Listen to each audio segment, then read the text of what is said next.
आज प्रधानमंत्री आ रहे हैं, क्या कहिएगा? बिहार की ऐतिहासिक धरती पर यशस्वी प्रधानमंत्री श्री नरेंद्र मोदी जी का स्वागत है। लोकसभा चुनाव जो 2024 में शुरू हो चुका है, बिगुल बज चुका है, उसका ये आज पहला उनका आगाज़ है यहाँ से। और ये संदेश जो है पूरे देश में जाएगा। बिहार में पहला आगमन है उनका, तो ये संदेश पूरे बिहार में जाएगा और पूरे देश में जाएगा कि बिहार की ऐतिहासिक धरती से वो चुनावी बिगुल फूकेंगे। अच्छा, आज जमुई में जा रहे हैं, प्रधानमंत्री जा रहे हैं, और कल जिस तरह से चिराग के पार्टी के लोग 22 लोग एक ही बार इस्तीफा दिए हैं, क्या इससे पार्टी की कुछ क्षति नहीं होगी क्या?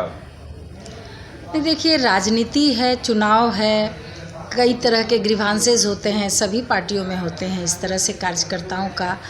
और इसमें अब ये उनके पार्टी की बात है, किनको वचन दिए थे, किनको नहीं दिए थे, तो ये कार्यकर्ता जाने या उनके राष्ट्रीय अध्यक्ष जाने।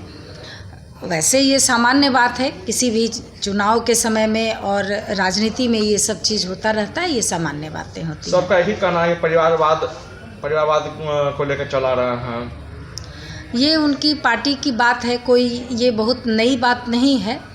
आदरणीय रामविलास पासवान जी की वो पहले पार्टी थी और चिराग पासवान जी काफ़ी संघर्ष किए हैं।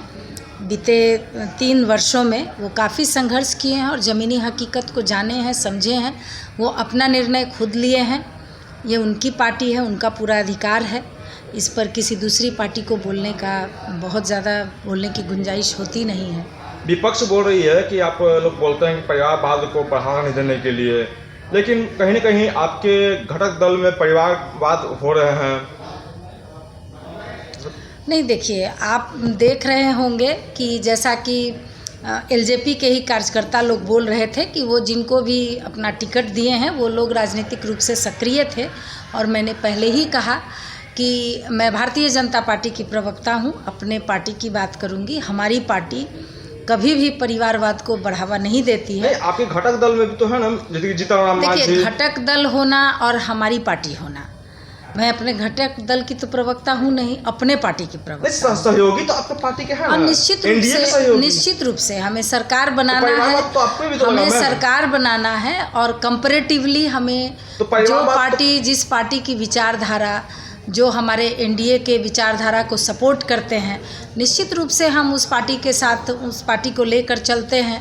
शुरू से पार्टी के विश्वासी रहे हैं आदरणीय चिराग पासवान जी। तो परिवारवाद तो आप भी तो किए कर रहे हैं। नहीं, हम लोग क्या कर रहे हैं? हमारी पार्टी थोड़ी ना परिवारवाद। घटक दल तो सहयोगी, तो घटक दल हैं। तो देखिए, एक कॉमन मिनिमम प्रोग्राम के तहत, नहीं, एक मिनट मेरी बात सुन लीजिए, कि एक कॉमन मिनिमम प्रोग्राम के तहत और एक कॉमन फैक्टर को लेकर घटक ये अलायंस बनता है। अब उस अलायंस के अंदर जो पार्टियां आती हैं, हमारा जो कॉमन मिनिमम प्रोग्राम है उसको जो सपोर्ट करती है, हम उसके एलाई रहते हैं। तो हर पार्टी की पूरी जिम्मेदारी तो हम नहीं ले सकते हैं कि वो किनको टिकट दे रही है, किनको नहीं दे रही है। हम अपने पार्टी के प्रवक्ता हैं। हमारी पार्टी में किसी भी तरह के परिवारवाद की बात नहीं हुई है, इसकी हम जिम्मेदारी लेते हैं। हम तो अपने पार्टी की जिम्मेदारी लेंगे। हमारे घटक दल में जो हैं अब शीर्ष नेतृत्व जिस कॉमन मिनिमम प्रोग्राम के तहत अलायंस किए हैं, तो ये उनकी बात है। घटक दल में भी, जदयू में भी हैं नहीं, तो मैंने कहा, पहले ही कहा कि हमारा एक कॉमन फैक्टर है, कॉमन मिनिमम प्रोग्राम है। उसके तहत विपक्षी ये भी आरोप लगा रही है कि कहते हैं परिवारवाद, लेकिन परिवारवाद के लोग को साथ में ले रहे हैं। देखिए, विपक्षी को अभी और कुछ नहीं सूझ रहा है। विपक्षी पार्टियों में देखिए, उनका और कोई मुद्दा नहीं हो सकता है। आप देख रहे हैं कि किस तरह के कैंडिडेट्स को वो लोग टिकट दे रहे हैं। जितने भी क्रिमिनल्स थे, सभी की पत्नियों को उन लोगों ने टिकट दे दिया है। इसलिए विपक्षी पार्टी के बात पर, तो उसके बात पर हमें कुछ नहीं कहना है। वो जनता खुद देखेगी, खुद विचार करेगी। और जनता को जिससे आपत्ति होगी, जनता जिस तरह के कैंडिडेट चाहते हैं, जनता को जिससे आपत्ति होगी उसे वोट नहीं करेगी। जनता आदरणीय नरेंद्र मोदी जी को देख रही है कि किस तरह से देश का नाम पूरे विश्व में रोशन किए हैं, किस तरह से हमारा देश जो है वो पूरे विश्व में परचम लहरा रहा है। ये भारत की जनता महसूस कर रही है और उसके अनुसार उन्हें वोट करेगी। अच्छा, कल जिस तरह से संजय सिंह को रिहा किया हुआ है, उस पर क्या कहिएगा आप? संजय सिंह दिल्ली में जो में पकड़ाए गए थे, कल रिहा हुए हैं, क्या कहिएगा? रिहा हुआ ये कानूनी मामला है, उसमें हम लोग क्या कह सकते हैं? कानून ने उन्हें अंदर किया था, कानून ने उन्हें बाहर कर दिया, तो उसमें हम लोग क्या कर सकते हैं? फिर से वो आवाज़ बुलंद कर रहे हैं और आप लोग के खिलाफ एकबंद हो रहे हैं। देखिए, स्वाभाविक सी बात है, जो भी हमारे विपक्ष में होंगे वो अपनी आवाज़ बुलंद करेंगे।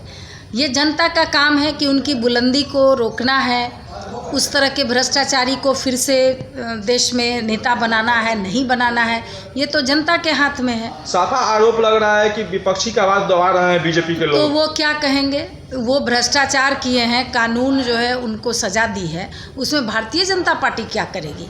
भारतीय जनता पार्टी ने ये अनाउंस किया है, घोषणा की है कि पूरे देश से भ्रष्टाचारियों को हटाना है। तो वो भारतीय जनता पार्टी कानून नहीं ना है कि वो अंदर कर देगी। हटाना है, ठीक है, उसमें जिस तरह के सहयोग की ज़रूरत होती है वो करती है, लेकिन भारतीय जनता पार्टी कानून की किताब नहीं पढ़ी है कि वो कानून बनाती है। कहीं ना कहीं वो लोग ईवीएम का खेला भी करते हैं, कि ईवीएम खेला करते हैं, ये लोग ईवीएम का खेला करते हैं। बीते दिनों 3 विधानसभा में चुनाव हुए थे, 3 राज्य में चुनाव हुए थे, 2 राज्य में मेरी जीत हुई, 1 राज्य में हार हुई। तो वो क्या कहेंगे? जहाँ पर जीते थे वहाँ भी ईवीएम की गड़बड़ी थी कि इन्हीं 2 राज्यों में गड़बड़ी थी। देखिए, ये विपक्ष का एक प्रोपेगेंडा है कि वो जहाँ पर जीत जाते हैं वहाँ पर ईवीएम ठीक से काम करता रहता है, और जिस चुनाव में हार जाते हैं ईवीएम को दोष देते हैं। कहते हैं कि अगर बीजेपी वाले इतने पाक साफ है तो काहे नहीं बैलेट पेपर से वोट करवाते हैं? नहीं, क्यों बैलेट पेपर से वोट करवाएं? बूथ छपवाने के लिए। जब बैलेट पेपर से वोटिंग होती थी तो उस समय बूथ छपाए जाते थे, और जो बैलेट बॉक्स है उससे जिन निकलता था। तो ये उस समय का सोच रहे हैं, लेकिन ये ईवीएम में किस